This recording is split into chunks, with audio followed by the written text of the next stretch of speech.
अस्सलाम वालेकुम, good morning, सुबह बखैर। आप देख रहे हैं जियो पाकिस्तान। हुमा और अब्दुल्ला के साथ। आपको पता है आज यौम सियाह मनाया जा रहा है, ना सिर्फ मकबूजा कश्मीर में बल्कि दुनिया भर में जितने भी कश्मीरी मुसलमान बसते हैं और जितने भी पाकिस्तान में लोग हैं वो आज के दिन को यौम सियाह के तौर पर ऑब्जर्व कर रहे हैं, क्योंकि मकबूजा कश्मीर में जो एट्रॉसिटीज़ हैं, जो मजालिम के पहाड़ ढाए जा रहे हैं, वो दुनिया के सामने हमने उजागर करने हैं और दुनिया तक कश्मीरियों की आवाज़ पहुंचानी है। इसी पे हम बात करेंगे। वज़ीर ख़ारजा शाह महमूद कुरैशी हमें ज्वाइन कर चुके हैं टेलीफोन लाइन पे। कुरैशी साहब, बहुत बहुत शुक्रिया, आपने हमें ज्वाइन किया। कुरैशी साहब, लगता यही है कि पाकिस्तान की कोशिशें कुछ रंग लाई हैं और कल यूनाइटेड नेशंस में एक इजलास होगा जिसमें कश्मीर का टॉपिक जो है और कश्मीर में जो हो रहा है वो डिस्कस होगा। अब क्या समझेंगे, पाकिस्तान को किस तरह प्रेशराइज करना चाहिए और पाकिस्तान इसमें किस तरह कॉन्ट्रीब्यूट कर सकता है? देखिए, पहली बात तो ये थी कि हम सिक्योरिटी काउंसिल से मुतालबा करें और जो 13 अगस्त को मैंने चिट्ठी लिखी उसमें मैंने हंगामी इजलास का मुतालबा किया और मैंने दरख्वास्त की कि ये मेरा जो मरासला है वो सारे सिक्योरिटी काउंसिल के मेंबरान में सर्कुलेट कर दिया जाए और वो सबमिट कर दिया गया। यकीनन उन्होंने मुताला किया होगा और वो शायद इस नतीजे पे पहुंचे होंगे जो मैं दरख्वास्त कर रहा हूँ उसमें वजन है और उसकी अहमियत है। और अगर हमने वहाँ किसी खून खराबे से या किसी जेनोसाइड से बचना है और अगर इस खित्ते के अमन और इस्तेहकाम को बरकरार रखने के लिए हमें अपना किरदार अदा करना है तो हमें फिल फौर इस पर तवज्जो देनी चाहिए। अगर वो इस नतीजे पे पहुंचे हैं तो मैं तवक्को कर रहा हूँ कि कल वो एक क्लोज्ड डोर कंसल्टेशंस का आगाज करेंगे और अगर ऐसा हो जाता है तो फिर मैं समझता हूँ ये बहुत बड़ी पेशरफ्त होगी, क्योंकि मेरे इल्म में है कि भारत इसकी सख्त मुखालफत कर रहा है और इस इजलास के लिए इसके रास्ते में रुकावट डालने के लिए वो हमा किस्म की लॉबीज भी कर रहा है और हमा किस्म की धमकियां, मैं लफ्ज इस्तेमाल कर रहा हूँ, धमकियां देने की कोशिश कर रहा है डिप्लोमेटिक लैंग्वेज में कि अगर ऐसा हुआ तो फिर इसके ये असरात होंगे और ये होंगे। तो वो खासा बेचैन दिखाई दे रहा है, वो खासा मतलब इस तरह की कैफियत में दिखाई दे रहा है। लेकिन मेरा मौक़िफ़ ये है कि ये इदारा है किस लिए? ये इदारा है दुनिया में पीस एंड सिक्योरिटी को अगर खदशात लाहक हो तो इसने अपना किरदार अदा करना है। और इस वक्त पीस एंड सिक्योरिटी को दुनिया के खदशात लाहक हैं। 2 न्यूक्लियर पावर्स हैं जिनके दरमियान ये तनाज़ा है और ये शिद्दत अख्तियार कर गया है। शाह साहब, ये फरमाइएगा, कल आपकी रूस की वज़ीर ख़ारजा से भी बात हुई है। रूस being a permanent member of the United nation security council, क्या उम्मीद है, कितना मुस्बत पैगाम मिला आपको कल की इस गुफ्तगू में? देखिए, मेरी फॉरेन मिनिस्टर लेवरोव से जो कल बात हुई, अच्छी बात हुई।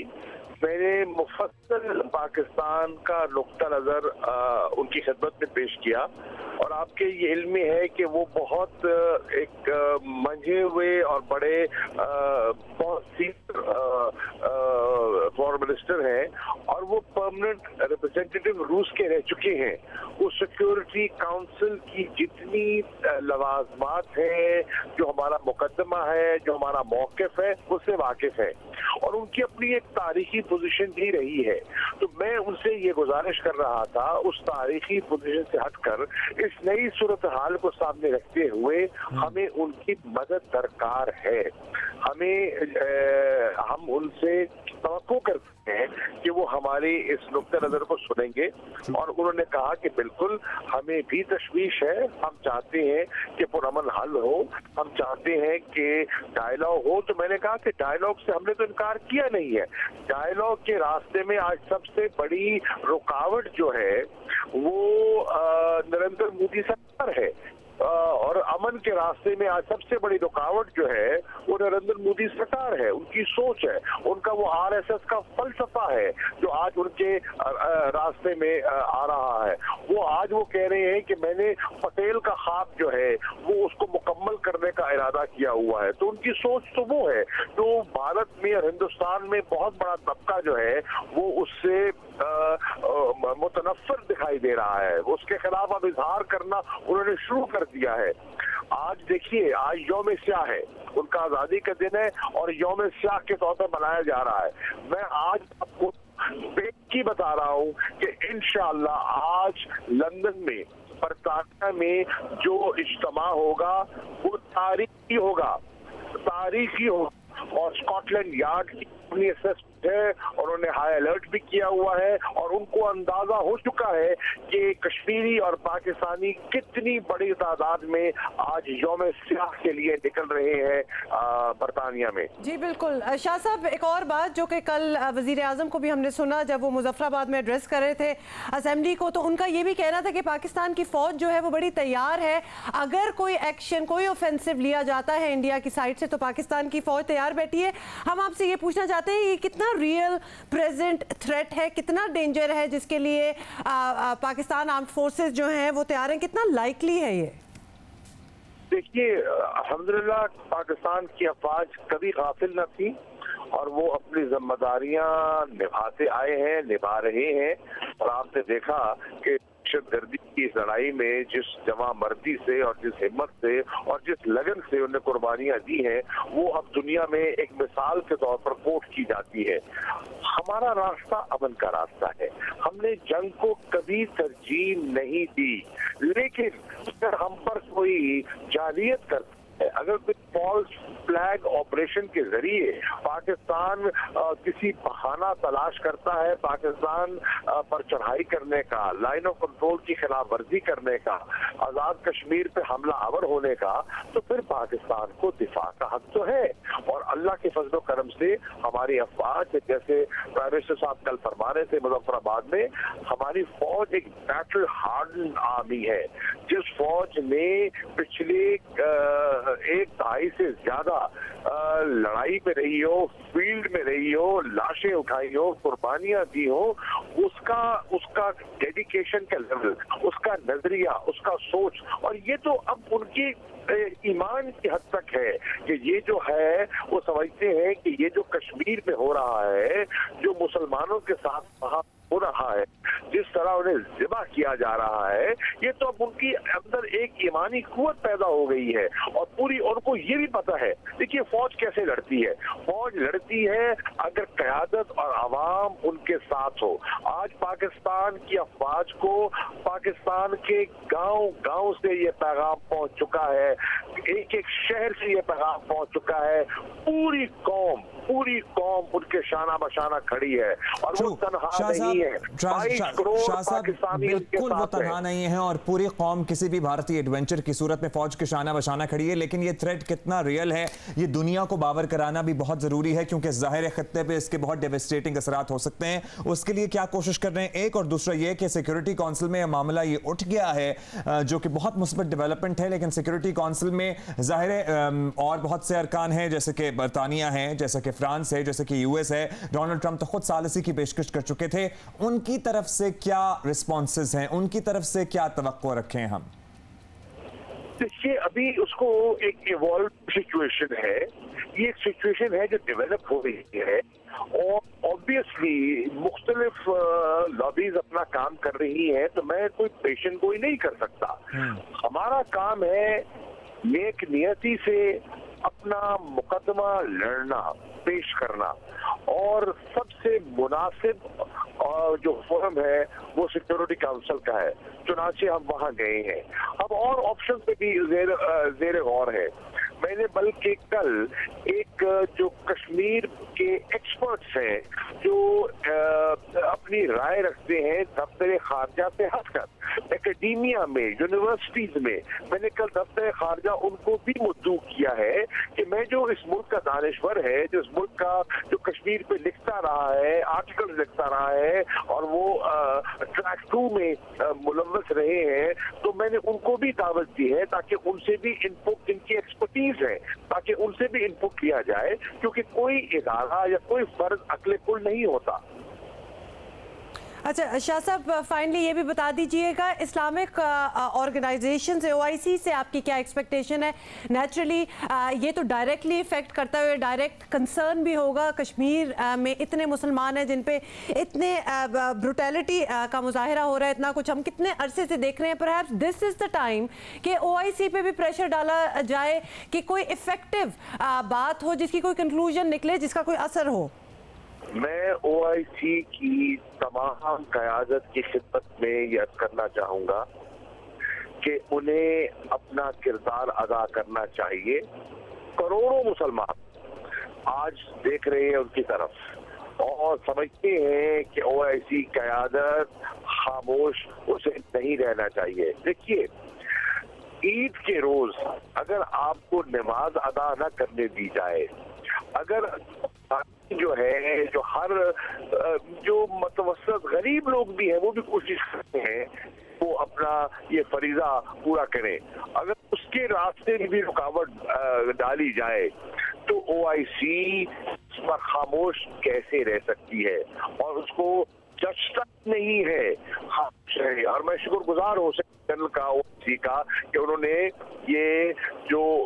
कल ये एक बेसिक फंडामेंटल हक जो है उसको जो सलब करने की कोशिश की है, उस पर OIC का बयान आया है। मैं समझता हूँ कि OIC और OIC के मुमालिक में रहने वाली मुस्लिम अवाम वहाँ शहरी, उनको भी मजलूम मुसलमानों के साथ, कश्मीरियों के साथ आवाज बुलंद करनी होगी। जिस तरह उनको ज़िबा किया जा रहा है, लिंचिंग हो रही है, सिर्फ इसलिए कि आपकी शक्ल सूरत से मुसलमान दिखाई दे और आप पे आज हमले हो रहे हैं, ये तो इंसानियत ही नहीं है। ये तो जो ह्यूमैनिटेरियन ऑर्गेनाइजेशंस हैं उनको भी देखना चाहिए। ये जो जेनोसाइड का खेल वो खेलने वाले हैं और खतरा जो है इस वक्त दुनिया को देखना है कि मोदी की सोच इस वक्त खतरा है, वो पूरे इस खित्ते के अमन के लिए एक खतरा बन चुके हैं। और आपने देखा कि फरवरी में उन्होंने क्या किया, फरवरी में उन्होंने इलेक्शन जीतने के लिए इस खित्ते को दांव पर लगा दिया और हमलावर हो गए। एक पुलवामा का नाटक रचा और उसकी आड़ में उन्होंने पूरी पाकिस्तान बैशिंग को बुनियाद बनाकर उन्होंने कैंपेन की। अब वो इस किस्म का कोई और मौका तलाश करने की वो हालात को गेज कर रहे हैं ताकि वो दुनिया की तवज्जो। बहुत शुक्रिया आपका। वज़ीर ख़ारिजा शाह महमूद कुरैशी हमारे साथ मौजूद थे। उन्होंने कहा कि देखते हैं, एक मामला है, आप फाइनली सिक्योरिटी काउंसिल में, यूनाइटेड नेशन की सिक्योरिटी काउंसिल में मुद्दा कल उठाया जा रहा है। लेट्स होप एंड प्रे कि जो परमानेंट मेंबर्स हैं, पर्टिकुलरली यूनाइटेड नेशन की सिक्योरिटी काउंसिल के, वो पाकिस्तान के इस मौक़िफ़ को समझें, पाकिस्तान के इस मौक़िफ़ को तो समझें ही, लेकिन कश्मीरियों के जो मौजूदा हालात हैं उनसे भी नज़र ना चुराई जाए और उनको भी मद्देनज़र मलूज़े खातिर रखते हुए कोई ना कोई ओपिनियन, कोई ना कोई आवाज़ उठाई जाए। जिन फोरम्स का नाम जिक्र कर रहे थे शाह साहब, obviously United nation security council का उन्होंने बहुत किया, OIC को भी ये ताकीद की गई और कहा गया कि this is perhaps the moment जिसके लिए ये ऑर्गेनाइजेशन बनी है, to look after the interest of Muslims all over the world. तो उसमें तो ये बिल्कुल फिट आती है कि इस वक्त जो कश्मीर में हो रहा है, इससे ज़्यादा बड़ी चीज़ क्या होगी कि आप इसके बारे में बोलें। रियली होप एंड प्रे कि जितने भी मुस्लिम ममालिक हैं दुनिया भर के, वो कश्मीर कॉज और जहाँ जहाँ दुनिया में मुसलमानों के साथ जुल्म हो रहा है उसके लिए और ज़्यादा वोकल हो और ज़्यादा बढ़ चढ़ कर अपने इंटरेस्ट को बाला ताक रखते हुए आवाज़ उठाएं। और एक्चुअली मैं तो ये भी कहूँगी, people who are watching us, और हम लोग भी, अगर आप ऑनलाइन सोशल मीडिया वगैरह पे आप एक्टिव हैं तो व्हाई नॉट आप अपनी राय उधर भी दें। पीपल आर वाचिंग, और जितनी ज़्यादा आवाज़ें निकलेंगी और जितने यूनाइटेड वी विल ऑल सीम, उतना ज़्यादा अच्छा है, उतना ज़्यादा इफेक्टिव है। आई वुड से एक और चीज़ जिसमें आप समझें कि लोगों ने कुछ तो पहल भी कर दी है इसी चीज़ के हवाले से। Recently Priyanka Chopra, she is trending on Twitter, आपने देखा होगा, बॉलीवुड की एक्ट्रेस हैं बहुत बड़ी, और जो वो बात करती हैं उस पर लोग ज़रा फॉलो भी करते हैं। लेकिन पाकिस्तानी गर्ल इन LA, उन्होंने बड़े आड़े हाथों, जिसको कहते हैं ना, प्रियंका चोपड़ा को लिया है। एक वो कॉन्फ्रेंस पे गई हुई थी, पाकिस्तानी निजाद अमरीकी ने भारतीय अदाकारा प्रियंका चोपड़ा की दोगली पॉलिसी का भांडा भी वहाँ फोड़ दिया, सोशल मीडिया पर हलचल भी मचा दी। इस वजह से अपने वतन से मोहब्बत ज़रूर करें, लेकिन हर नाजायज़ चीज़ का दिफा करना कोई मुहिब्बुल वतनी नहीं। वीडियो ज़ाहिर वायरल हुई और उसके बाद ये जो खातून थी, ये जो लड़की थी, इसने तारफ दुनिया के सामने ट्विटर पर कराया और ये कहा कि प्रियंका का ये कहना उनसे बिल्कुल बर्दाश्त नहीं हुआ कि पड़ोसियों को प्यार मोहब्बत से रहना चाहिए, क्योंकि बॉलीवुड अदाकारा 26 फरवरी को अपनी फ़ौज की हिमायत में ट्वीट कर चुकी हैं, जबकि दोनों मुल्क जंग के दहाने पर उस वक्त खड़े हुए थे। और उसके बाद कई अफराद खुसूसन ख़वातीन ने प्रियंका चोपड़ा को ट्विटर पर ही आड़े हाथों लिया। सोशल मीडिया पर यूनिसेफ के नाम एक ख़त भी गर्दिश कर रहा है कि जंग को बढ़ावा देने वाली अदाकारा से अमन की सफीर का खिताब वापस लिया जाए। आपको पता है ट्विटर भी बड़ा प्रोएक्टिव हुआ है। अगर आप ज्यादा बात कर रहे हैं ना आजकल कश्मीर इशू पे, कश्मीरियों के हुकूक में, तो ट्विटर लोगों के अकाउंट सस्पेंड भी कर रहा है। अच्छा, बड़ी अजीबो गरीब सी बात है। लेकिन कम बैक टू अस, एक और चीज जो हमें अभी इससे पहले हम लोग बात कर रहे थे कि अगर if you also can voice your concern, कुछ आप कहना चाहते हैं और कोई जबरदस्त किस्म की बात जिसके कोई मायने हो तो जरूर कहें। मैं आपको सच बताऊं, there are so many schools of thought. इतने लोग ये कह रहे हैं, कितनी न्यूज ऑर्गेनाइजेशंस ये कह रही हैं कि वेस्ट में अगर देखा जाए तो ये इस लड़की यानी आयशा मलिक जो पाकिस्तानी निजात लड़की थी, इनकी जो प्रियंका से बात हुई है, ये शायद कश्मीर के इशू को ऊपर लेके जाए, वरना कश्मीर का इशू जो है फॉर द वेस्ट इतना इंपॉर्टेंट नहीं है। और अगर इस किस्म की बातें होंगी और एक अच्छी बात में बात उठेगी और कश्मीर के बारे में बात होगी, एटलीस्ट लोगों का इंटरेस्ट तो होगा ना कि जी वहाँ हो क्या रहा है, ये लड़की क्यों उधर बोली है, तो ये वो एब्सोल्युटली, तो ये ज़रा ज़्यादा मेरा ख्याल है कि एक पॉजिटिव इफेक्ट होगा फॉर द इशू। अच्छा जी, अच्छा जी, एक तरफ तो प्रियंका चोपड़ा है, दूसरी तरफ महविश हयात। जो भी कोई भी अदाकारा होती है, कोई भी स्टार होता है या होती हैं, उनकी रिस्पॉन्सिबिलिटी होती है कि वो बहुत ही मोहतात अंदाज में अपने मुल्क का मौक़िफ़ भी बयान करें और साथ ही ग्लोबली जो इशूज़ हैं उन्हें भी एड्रेस करें। तो महविश हयात ने तो जनाब हमारा सर जो है वो फ़ख्र से बुलंद करती है। बिल्कुल, आपको जल्दी से बता दें कि महविश हयात जो हैं वो आजकल नॉर्वे गई हुई हैं और वहाँ का जो प्राइड ऑफ परफॉर्मेंस है उनको वहाँ का भी मिल रहा है रिकग्निशन। आप देखें ज़रा कि हमारे stars all over the world हो रही है और डेफिनेटली एक अगर एज ए पीस एम्बेसडर बात किया जाए तो कंपैरिजन भी किया जाए तो महविश ने जो वहाँ बातें की हैं, उन्होंने कहा कि हॉलीवुड और बॉलीवुड से गुजारिश है कि पाकिस्तान से मुताल्लिक गलत अफवाहें फैलाने के बजाय हकीकी चेहरा दुनिया को दिखाएं। हॉलीवुड और बॉलीवुड ने पाकिस्तान के तसव्वुर को बैनुल अक़वामी सतह पर नुकसान पहुँचाया है। बिल्कुल, और तकरीर के दौरान महविश हयात ने मासूम कश्मीरियों के हक में भी आवाज़ बुलंद की और कहा कि हमारे भाई और बहनें कई सालों से जुल्म और सितम का सामना कर रहे हैं और आलमी बरादरी अपना किरदार अदा करे। ये उन्होंने ताकीद की आलमी बरादरी से और भारत को फैसला करने की ज़रूरत है कि उन्हें कौम परस्ती चाहिए या पुरअमन रहना चाहते हैं। आई मस्ट से कि आई वॉज वेरी इम्प्रेस्ड कि एक तो बहुत अच्छा बोला, बड़ा इफेक्टिव बोला और बड़ा जो आपको ठहराव चाहिए कि आपकी आवाज़ कोई सुनने को तो राज़ी हो।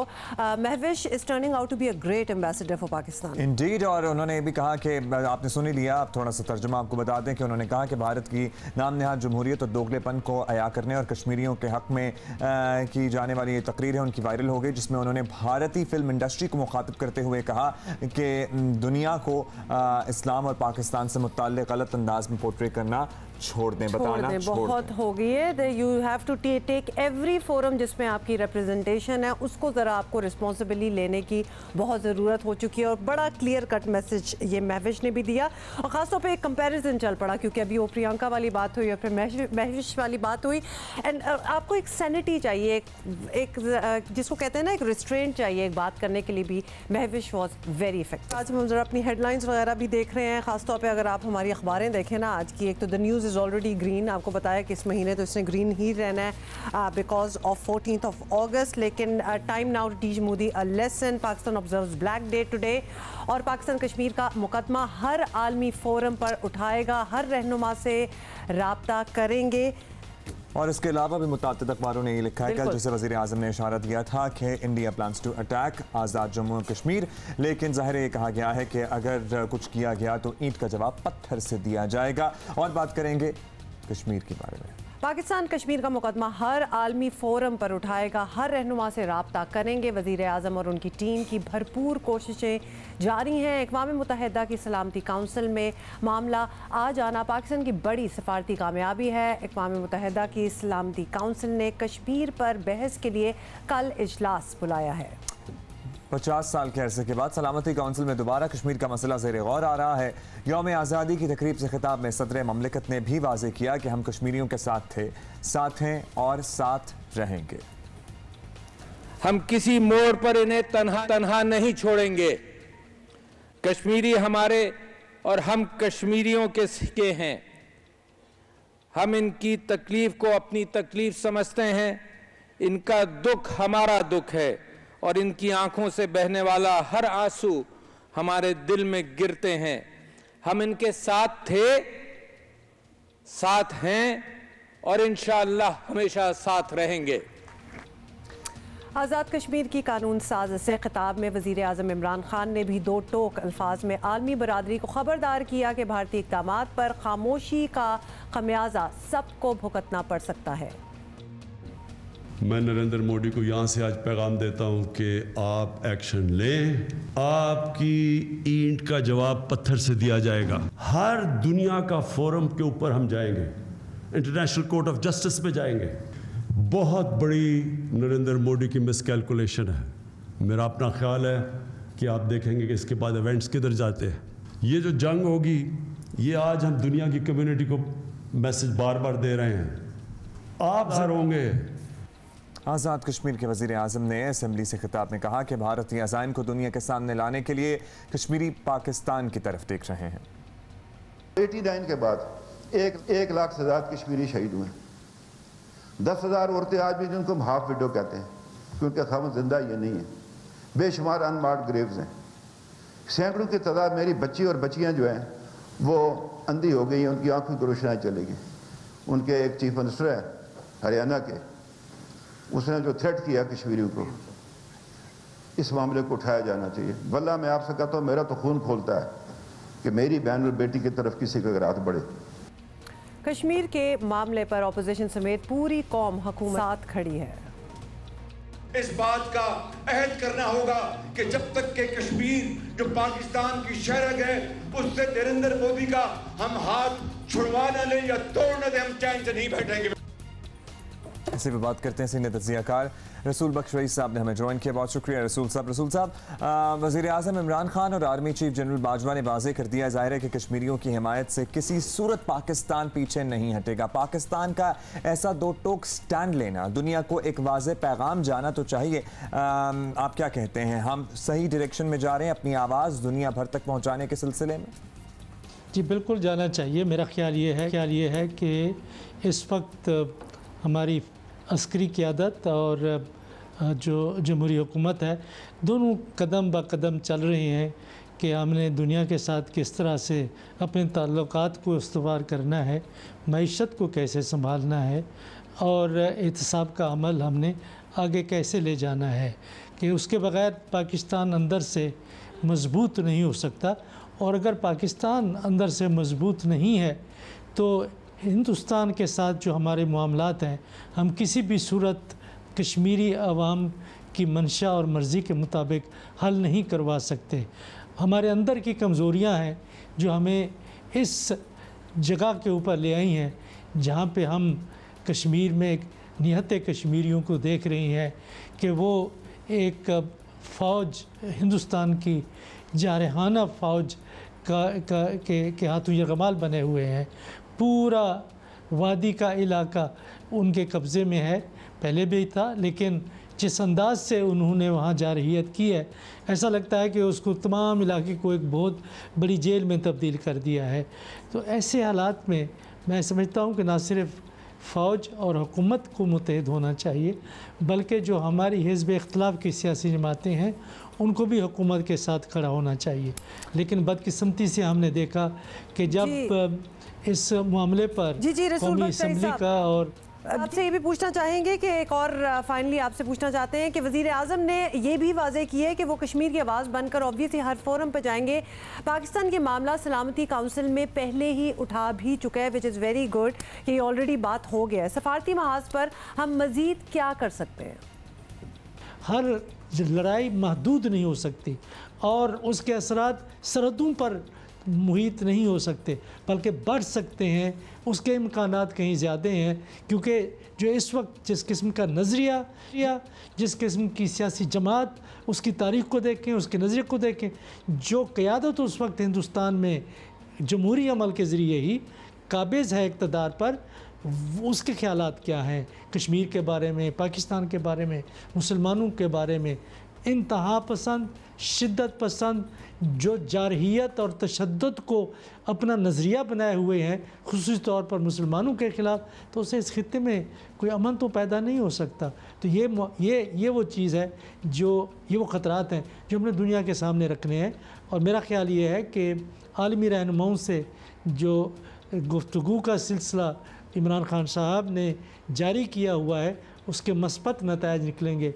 लेकिन ये आखिरी लफ्ज़ों में ये जंग कश्मीर की जंग है, ये पाकिस्तान की जंग है। हमें कश्मीरियों के साथ खड़ा होना होगा और पाकिस्तान को अंदर से मजबूत करके अपने आप अंदर इत्तेहाद और यगानगत पैदा करनी होगी। और जब तक कि हम मजबूत नहीं होंगे हमारी आवाज़ भी कमज़ोर पड़ जाएगी। सिर्फ़ सफारतकारी के लिए तकरीरें, बातचीत ज़रूरी नहीं, बल्कि वो इत्तेहाद जिसकी मुझे कमी नज़र आती है वो भी कहीं ज़रूरी है। इस वक्त जो भी वसाइल हमारे पास हैं, जो भी मौके हैं, जहाँ भी दुनिया जो भी वसाइल हमारे पास हैं उन सबको बरूए कार लाना। बख्शी साहब, कश्मीरियों की आवाज़ जिस तरह से दुनिया भर में गूंज रही है, साफ नज़र आ रहा है कि भारत पर दबाव बढ़ेगा। ऐसी सूरत में क्या भारत, आपको क्या लगता है, समझदारी दिखाएगा या मज़ीद कोई इश्तियाल अंगेज़ हरकत हो सकती है? देखिए, हमें यकीन तो यही करना चाहिए कि आलमी ताकतें और दुनिया मज़लूम लोगों का साथ देंगी, इंसाफ के तकाज़े पूरे करेंगी। और जिस तरह इमरान खान साहब ने आज़ाद कश्मीर की कानून साज असम्बली में बात की कि ये मामला तो दरअसल अक़वाम मुत्तहिदा का मामला है कि जंग के ख़तरात मुंडला रहे हैं, और साथ ये है कि जारहियत का इर्तिकाब किया गया है, लोगों को घरों में पिछले 10 दिनों से बंद रखा गया है, तालीमी इदारे, तिजारत, सब कुछ बंद है, खाने पीने की चीज़ें नहीं हैं। तो क्या ये हमारी इस वक्त की जो अक़वाम मुत्तहिदा है और जो आलमी ज़मीर है, क्या उसकी आवाज़ खामोश रहेगी? उसको उठाने की ज़रूरत है। तो मेरा ख़्याल ये है कि ये कश्मीर के मामले में हमें दुनिया के साथ जो राब्ते हैं उनके साथ साथ हमें कोशिश करनी होगी कि जो हिंदुस्तान है उसके ऊपर दबाव डाला जाए।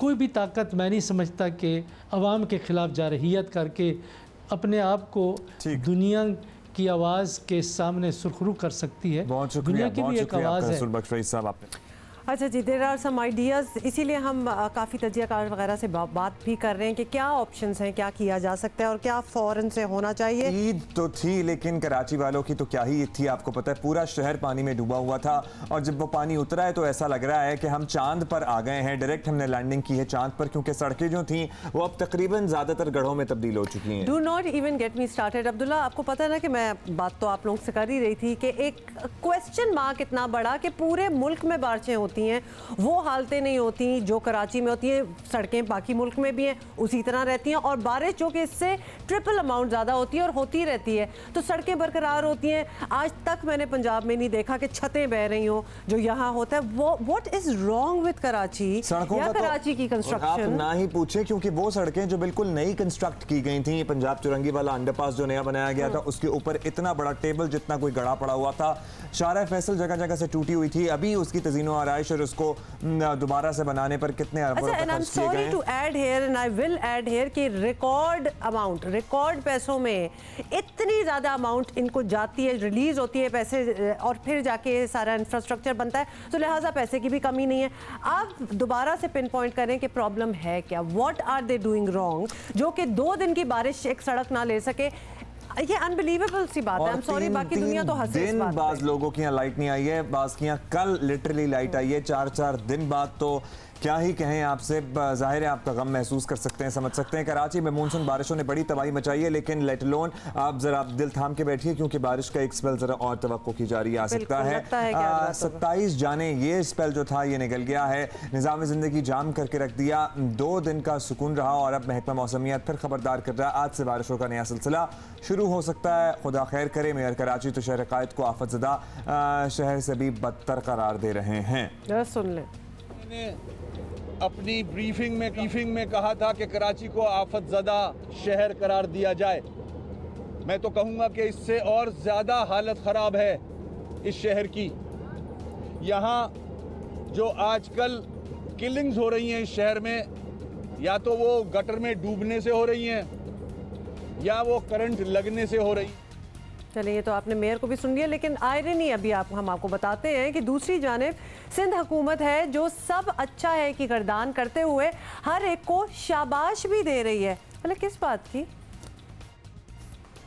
मैं खराज तहसीन पेश करता हूँ तमाम कारकुनों को, वर्कर्स को, डीसीज को, एसीज को, डीएमसी के चेयरमैन्स को, उनके स्टाफ को, केएमसी के अमले को जिन्होंने ये काम किया, वाटर बोर्ड के अमले को खास तौर पर बहुत मेहनत की है कि जिनकी बदौलत ये कराची के शहरियों की मुश्किलात हम कम करने में कामयाब हो सकें। अब बहरहाल महकमा मौसमियात ने नई पेशगोई की है। खराज तहसीन तो आपने सुन लिया, जिसके मुताबिक कराची में आज रात और कल फिर बारिश का इम्कान है। चीफ मेट्रोलॉजिस्ट ने कहा है राजस्थान की जानिब से नया सिस्टम कराची की जानिब बढ़ा। एग्जैक्टली कब कब बारिश होगी, कितनी देर ये बारिश रहेगी, कितनी बारिश होगी, हमारे साथ डायरेक्टर महकमा मौसमियात सरदार सरफराज साहब मौजूद हैं। सरदार साहब शुक्रिया। सरदार साहब एग्जैक्टली बताइएगा कब से बारिश का सिलसिला शुरू होगा, कब तक जारी रहेगा? जी शुक्रिया। आप देखें, नया मॉनसून सिस्टम इस वक्त सेंट्रल इंडिया पे मौजूद है, लो प्रेशर एरिया। पहले तो इम्कान ये था कि ये सीधा मगरिब की जानिब ट्रैक करेगा तो हमारे पूरे सिंध में यानी कराची समेत सब जगह में बारिश होगी, लेकिन इसका रुख थोड़ा चेंज होता दिखाई देता है। ये राजस्थान पे पहुंच के सेंट्रल इंडिया से थोड़ा आगे बढ़ के राजस्थान पे तो पहुंचेगा, लेकिन वहाँ से हमारे पंजाब की तरफ इसका रुख हो जाएगा। एग्जैक्टली सिंध की तरफ नहीं होगा। कराची में लाइट रेन की तवक्को कर रहे हैं हम, बस कल का दिन और कल की रात। लाइट रेन से मुराद के 5-7 मिलीमीटर बारिश हो जाएगी, जैसे परसों रात हो गई थी 4 मिलीमीटर बारिश हो गई थी। तो इससे ज्यादा का इम्कान नहीं है कराची में इस स्पेल के नतीजे में, ये क्योंकि ये ज्यादातर पंजाब की तरफ इसका रुख हो जाएगा। अलबत्ता ईस्टर्न सिंध जो है, थरपारकर डिस्ट्रिक्ट, उमरकोट डिस्ट्रिक्ट और मीरपुर खास के जो मशरकी हिस्से हैं और सांगड़ डिस्ट्रिक्ट, यहाँ पर बारिश हो जाएगी मॉडरेट और कहीं कहीं हैवी भी हो सकती है, हैवी शावर्स भी हो सकते हैं। जी अच्छा सरदार सरफराज, आपने बता दिया कि ऑब्वियसली ये लाइट बारिश होगी तो होपफुली इतना ज़्यादा नुकसान नहीं होगा। जल्दी से बता दें कि और मुल्क के कौन से इलाकों में बारिश हम एक्सपेक्ट कर रहे हैं? पंजाब में हो रही है बारिश? जी बिल्कुल, क्योंकि इस लो प्रेशर एरिया का ज़्यादातर रुख पंजाब की तरफ है, तो ये अपर सिंध से ऊपर जितने इलाके हैं सदर्न पंजाब और उसमें ईस्टर्न उसकी पट्टी जो पूरी मानसून की पट्टी होती है हमारी, मुल्तान, फैसलाबाद, लाहौर, इस्लामाबाद और फिर डीजी खान और इन सब इलाकों में बारिश होगी और अगले दो से 3 दिन तक ये स्पेल रहेगा, वहाँ पर तेज बारिश होती रहेगी। शुक्रिया सरदार सरफराज साहब ने हमें बड़ा है कि क्या होने वाला है क्या नहीं, तो लिहाजा लग रहा है कि आज भी हल्की फुल्की जो है वो बारिश हम एक्सपेक्ट करें कराची में। बाराने रहमत होती है, लेकिन कराची में आपको पता है सहूलियात का फुकदान और इंफ्रास्ट्रक्चर ना होने के बराबर है, इसलिए यहाँ पर बारिश जब होती है ना, बारिश की खबर जब आती है तो खुशी तो होती है, लेकिन खुशी से ज़्यादा टेंशन होना शुरू हो जाती है। मेयर कराची वसीम अख्तर साहब ने हमें ज्वाइन किया, उनसे बात। बहुत बहुत शुक्रिया मेयर साहब। अभी हम आपको सुन भी रहे थे, आपके कुछ क्लिप्स हमने चलाए हैं। इस बार तो सूबाई और वफाकी हुकूमत भी आपके साथ ही थी, लेकिन हमने देखा कि कई इलाकों में पानी आने के बाद जाने का नाम ही नहीं ले रहा था, तो आज तक वहीं खड़ा है पानी। ये हम आपसे भी पूछ रहे हैं कि अब एक और स्पेल जो है अभी हमें पता चला है कि वो आज से शुरू हुआ, इसके लिए कुछ तैयारी की है आपने? बिल्कुल, हमने तैयारियां की भी हैं और जहां तक फेडरल गवर्नमेंट का मामला है, फेडरल गवर्नमेंट FWO बिल्कुल हमारे साथ काम कर रहा है, उनका शुक्रिया भी अदा करूंगा। मगर जिस तरह से फेडरल गवर्नमेंट को आना चाहिए, जिस तरह से मैंने रिक्वेस्ट की थी, उस तरह से नहीं आई फेडरल गवर्नमेंट। मैंने कराची के लिए उनसे इक्विपमेंट मांगा था, उनसे फंड्स मांगे थे, ताकि यहाँ कराची के जो इश्यूज़ हैं, जो लोग मुश्किलात में हैं। अब देखें, पूरे कराची में तकरीबन 90% ऐसे इलाके हैं जहाँ पानी का कंटमिनेशन है, गटर का पानी मिल के लोगों के घरों में जा रहा है, बीमारियाँ फैल रही हैं। तो ये सारे इश्यूज़ हैं जो कि रिज़ॉल्व होने बाकी हैं। जो भी हम कर रहे हैं ये परमानेंट सोल्यूशन नहीं है, ये टेम्प्रेरी सोल्यूशन है, दैट्स ऑल। अदरवाइज़ हमें फेडरल गवर्नमेंट से, सिंध की गवर्नमेंट से इक्विपमेंट भी चाहिए, NDMA से हेल्प चाहिए, वो करने आ गए हैं हमारी हेल्प। PDMA ने हमें सिर्फ 2 पंप दिए हैं, प्रोविंशियल डिज़ास्टर मैनेजमेंट जो है सिर्फ 2 पंप से कराची चलेगा। मतलब कोई इंटरेस्ट तो शो करें कराची पे फेडरल गवर्नमेंट और सूबा की हुकूमत, किसी को इंटरेस्ट नहीं है कराची के लिए। वसीम साहब, एक और बड़ा मसला जो आया, आपको पता है कि वो जो डिफेंस में 3 नौजवानों की जान गई, हाँ। उसके बाद सोशल मीडिया पे खासी आवाज़ बुलंद हुई, करंट लगने से है और भी कई अम्मात हुई हैं। इन वाक़यात पर आपके इलेक्ट्रिक को जिम्मेदार समझते हैं, आपने मुकदमा भी दर्ज करवा दिया है। आपको इसमें के इलेक्ट्रिक की क्या गलती नज़र आ रही है, क्या चाहते हैं आप इस मामले से? देखें, के इलेक्ट्रिक जिस तरह से ऑपरेट करना चाहिए बिल्कुल नाअहली से कराची को हैंडल कर रहे हैं। सिर्फ they are making money, that's all. सिर्फ डिफेंस क्लिफ्टन को ना देखें, सोसाइटी पीसीस को ना, ऐसे सदर के ओल्ड एरियाज़ में जाएं, वहाँ हाल क्या है।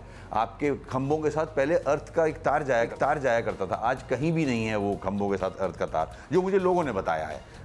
मैं कोई टेक्निकल एक्सपर्ट नहीं हूँ, मगर नज़र आता है मीटर लटके हुए हैं गलियों में। आप कुंडों को भी चार्ज कर रहे हैं। मैंने वहाँ लोगों से सुना, जहाँ ये फ्लैट्स हैं बहुत सारे ओल्ड सिटी में, वहाँ कुंडे लगे हुए हैं। मैंने बोला ये लोगों से पूछा ये कुंडे क्यों लगाए हुए हैं आपने, तो कहने लगा ये हम के इलेक्ट्रिक के लोग आते हैं, वो हमसे पैसे लेते हैं, हम देते हैं उन्हें पैसे मंथली, तो हम इस तरह से। और फिर बारिश है, तार लटक रहे हैं, ज़मीन पे से जा रहे हैं, तो ये के इलेक्ट्रिक की जिम्मेदारी बनती है कि ये पोल से चिपक के बच्चे मर रहे हैं। क्या मजाक बनाया हुआ है, दुनिया में ऐसा नहीं होता।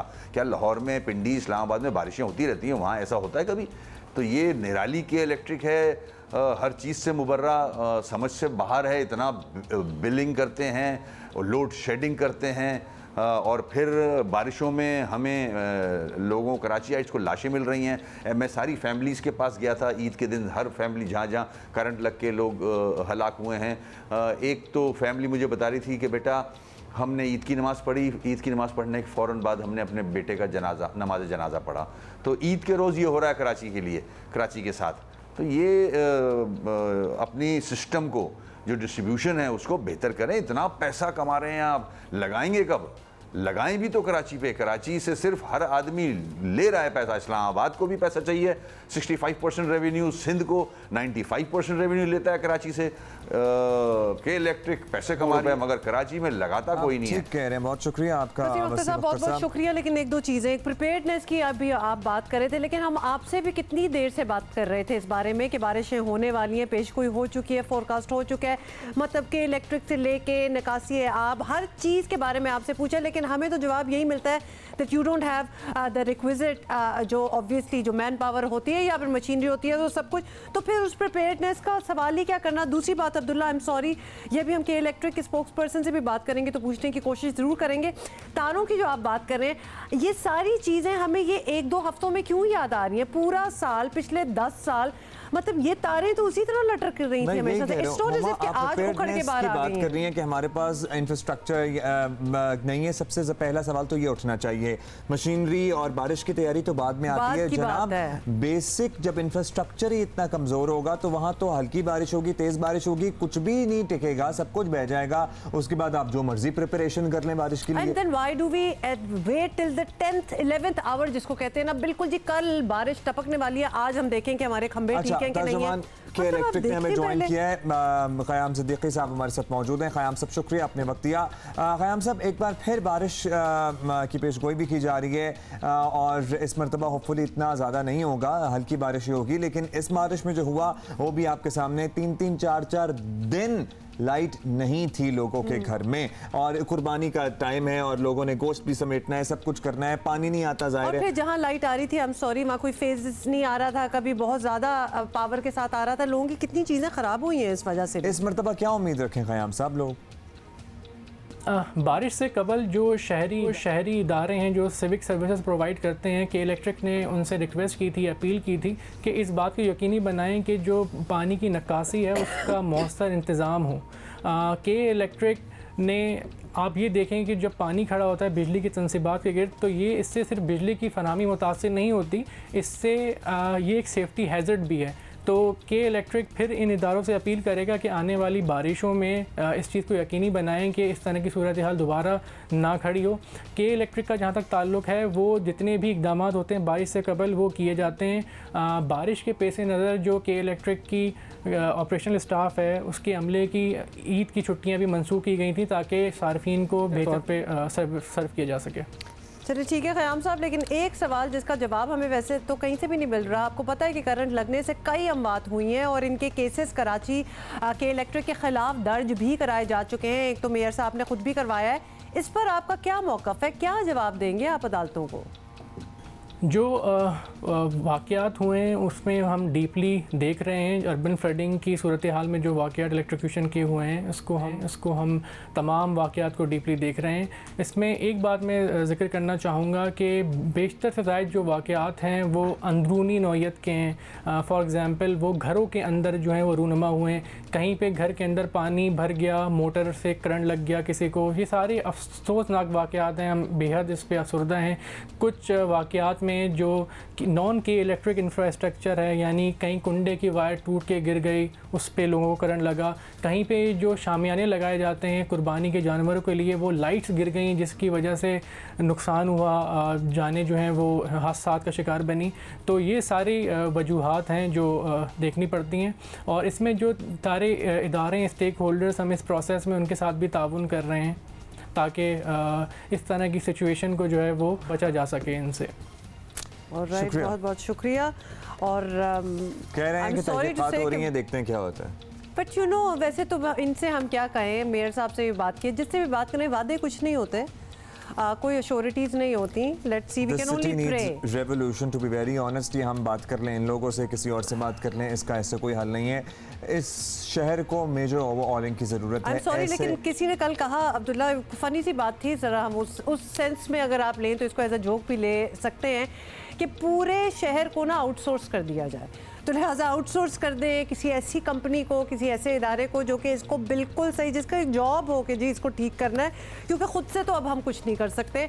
और वो जो रोज़ हम सिखाते रहते हैं, सिविक सेंस भी हम सिखाते रहते हैं, we talk about a lot of things. I doubt अब ये ज़ीरो से चीज़ स्टार्ट होनी है, दोबारा से खाली करके दोबारा। सिविक सेंस की तो आप माशाल्लाह क्या ही बात करें। नज़र आ रहा है कि सड़क पर आधा फुट या 1-1 फुट पानी खड़ा हुआ है और गली में अपने जानवर ज़िबा करने, और वो खून और वो जरासीम वो सारा उसी पानी में जमा होगा और उसी पानी में खड़ा रहेगा और वो पानी पता नहीं कब उतरेगा। कैन आई जस्ट ऐड कि पहले जब हम कराची में नहीं रहते थे और हम पंजाब वगैरह में रहते थे तो कराची की जब इस किस्म की कोई बात आती थी तो 1-2 इलाकों की बात आती थी, पूरे कराची की ये बात नहीं होती थी कि बिल्कुल ही उखड़ के रह गया।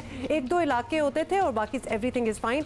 अब तो एंटायर सिटी इज़ एक्चुअली, आप कौन सा कोना है जिसके बारे में आप कह दें जी अनअफेक्टेड रहा और बड़ा ही अच्छा वहाँ निज़ाम है। हम सबके रवैयों पर भी ज़रा बात कर लेना। पानी जो खड़ा था, हम उन्हें उसी खड़े पानी में कुर्बानियां भी की। हालांकि बारहा टेलीविजन पे हेडलाइन चल रही थी, आप यकीन मानिए मेरा भी जाहिर है यही इरादा था कि मैं अपने गैराज में कुर्बानी करूंगा और उसके बाद वो, लेकिन जब गटर चौक है तो आपको स्ट्रैटेजी तब्दील करनी पड़ती है। फिर महल्ले में ही एक खाली प्लॉट ढूंढा मैंने और वहां पे मिट्टी में गड़ा खोद के कुर्बानी की, वो सोख हो जाए। कितनी बार ये सारी बातें, ये कितनी मुश्किल बात थी कि आप कोई मिट्टी ढूंढ लें, कच्ची जमीन में कुर्बानी करें। बातों से इतनी बातें याद आती है, यहाँ लोगों ने सड़कें बंद की हुई थी कुर्बानी के लिए, यानी जो लोग अपने घर पहुंच सकते हैं, जो सड़क घरों को जाती है वहां लगाए हुए हैं शामियाने, जी यहाँ कुर्बानी हो रही है और यहाँ तो जानवर है सारे, आप कोई और जगह ढूंढे।